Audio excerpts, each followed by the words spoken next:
Stanley Milgram nació en el año de 1933 en la ciudad de Nueva York y falleció en 1984 en la misma ciudad. Procedía de una familia hebrea con padre húngaro y madre rumana. Desde la secundaria se ganó la popularidad de ser un buen estudiante y un buen líder.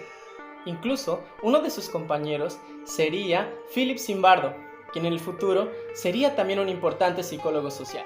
Realizó su primera licenciatura en Ciencias Políticas en 1954. Sin embargo, sus intereses comenzarían a centrarse en la psicología. Es por esto que, decidido, aplicó a la Universidad de Harvard para estudiar. Sin embargo, fue rechazado ya que no había realizado estudios de psicología en el pasado. No desistió hasta lograr ser admitido y lograr obtener su doctorado en Psicología Social en manos de Gordon Allport. Se le ha llegado a considerar como uno de los psicólogos más destacados del siglo XX debido a sus experimentos que han aportado valiosos conocimientos al estudio de la conducta humana. Uno de los experimentos que lo catapultaría a la fama serían sus estudios de Milgram sobre obediencia a la autoridad, donde pretendía analizar hasta qué punto es capaz de llegar el ser humano por obedecer órdenes. La inspiración del experimento. A final de los años 70, Adolf Eichmann fue juzgado por haber cometido crímenes contra la humanidad bajo el régimen nazi. Muchos comenzaron a pensar cómo una persona era capaz de cometer actos atroces sobre millones de personas, apuntando que Eichmann era una persona loca, sádica y anormal. Sin embargo, no habían datos que apuntaran a que él fuera así. Incluso, mencionaba no tener nada en contra de los judíos. Y cuando se le preguntaba por qué había realizado estos actos, simplemente decía cumplía órdenes. A raíz de esto, un psicólogo norteamericano llamado Stanley Milgram comenzó a preguntarse si cualquiera de nosotros podría llegar al asesinato o al maltrato tan solo por cumplir órdenes. Al principio, él pensaba que esto no era posible. Sin embargo, los resultados de sus investigaciones dejaron con la boca abierta a la comunidad científica e incluso al mismo Milgram. Milgram reclutó a hombres de entre 25 y 50 años a través de un anuncio realizado en el periódico New Haven, Connecticut, donde ofrecía $4 a quien quisiera participar en una investigación sobre memoria y aprendizaje. Lo que no sabían era que se trataba sobre un estudio de obediencia. Se les ocultó esta información para que no se sesgaran los resultados del experimento. Cuando el participante de la investigación llegaba al laboratorio, se encontraba con un experimentador vestido de bata blanca y que se comportaba seguro de sí mismo todo el tiempo. Posteriormente se encontraba con otro participante que sería su compañero en el experimento. A ambos se les explicaba que el propósito del estudio era comprender la relación entre el castigo y el aprendizaje, ya que no se sabía cuánto castigo era necesario para que se diera el aprendizaje. Al azar, uno era seleccionado como maestro y el otro como alumno. El maestro debía leer pares de palabras al alumno y el alumno debería recordar la segunda palabra del par y repetir la segunda palabra cuando el maestro mencionara la primera palabra. Si el alumno fallaba, el maestro tenía que dar descargas eléctricas al alumno para poder reforzar el aprendizaje. Posteriormente se dirigían a una sala donde encontrarían un aparato similar a una silla eléctrica. El experimentador ataba al alumno y le aplicaba una crema en el brazo para evitar quemaduras y ampollas. A ambos se les aplicaba una prueba mínima de 45 voltios para verificar que el equipo funcionara correctamente. En la máquina había 30 llaves marcadas con etiquetas que indicaban el nivel de descarga. El primer nivel comenzando con 15 voltios que decía descarga leve y aumentando de 15 en 15 hasta llegar a los 450 voltios, cuya etiqueta decía peligro, descarga severa. Cada vez que el alumno fallara, el maestro debía aplicar una descarga que iba aumentando gradualmente hasta llegar a la última descarga que era 450 voltios. El alumno y el maestro se dirigen hacia una sala y el alumno se queda en otra.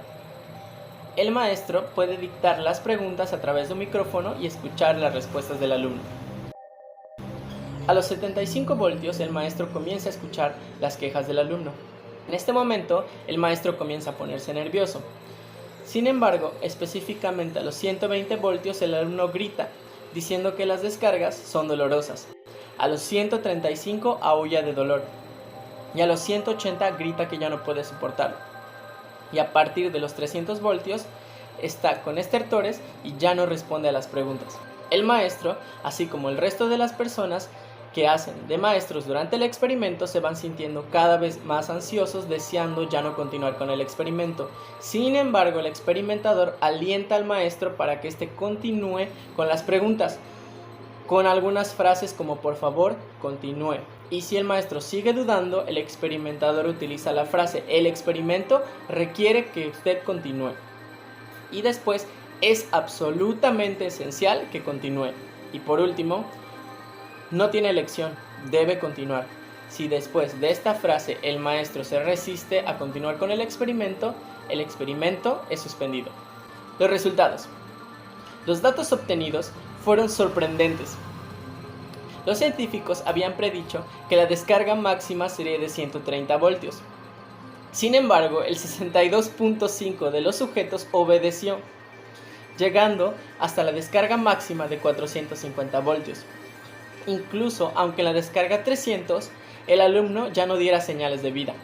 Por supuesto, hasta aquí es necesario añadir que el alumno era en realidad un cómplice del experimentador. El maestro no sabía que lo que en realidad estaba escuchando eran grabaciones de los gritos y quejidos del alumno. También, el papel de maestro no se realizó al azar, ya que ambos papeles decían la palabra maestro. Sin embargo, las personas o participantes del experimento no sabían nada hasta que el experimento terminó. Lógicamente, lo que los investigadores se preguntaban era cómo era posible que hubieran obtenido estos resultados, ya que ellos esperaban un 0% de obediencia. ¿Eran acaso todos estos participantes sádicos o locos? Y la respuesta es no. La explicación. Según Milgram, lo que sucedió con los sujetos es lo que él denominó o llamó un estado de agente. Para él, el individuo se ve a sí mismo como un ejecutivo de una autoridad que considera para él legítima. Aunque la mayoría de las personas se consideran autónomas y también con la capacidad de iniciar su conducta, cuando nosotros entramos hacia una estructura jerárquica podemos dejar de ver esa autonomía y cederle la responsabilidad de nuestros actos a la autoridad bajo la cual estamos actuando. Para que este fenómeno se dé, la autoridad debe ser fácilmente reconocida. En los experimentos de Milgram, la figura de autoridad era claramente reconocida para los sujetos. Esta figura era el experimentador, quien llevaba una bata blanca, y Milgram asegura que estos símbolos son importantes para que se lleve a cabo la obediencia a dicha autoridad. En nuestro entorno podemos verlo en la vida real, en los científicos, en los médicos que llevan batas blancas, los policías y los bomberos que llevan sombreros, uniformes, etc. Todos estos símbolos son capaces de activar la norma de obediencia a la autoridad. Por este motivo es más fácil tal vez firmar un papel decretando la muerte de una persona o lanzar un avión o un misil hacia una ciudad vecina o apretar un botón que pudiera matar a miles de personas. Según cuentan algunos testigos, Eichmann se derrumbó cuando fue llevado a ver los campos de concentración y al ver lo que sus actos habían causado. Por lo tanto, probablemente una persona que se considera plenamente responsable de sus actos se habría preocupado por saber al menos cuál sería el verdadero destino de esas personas y qué era lo que realmente estaban haciendo con ellas.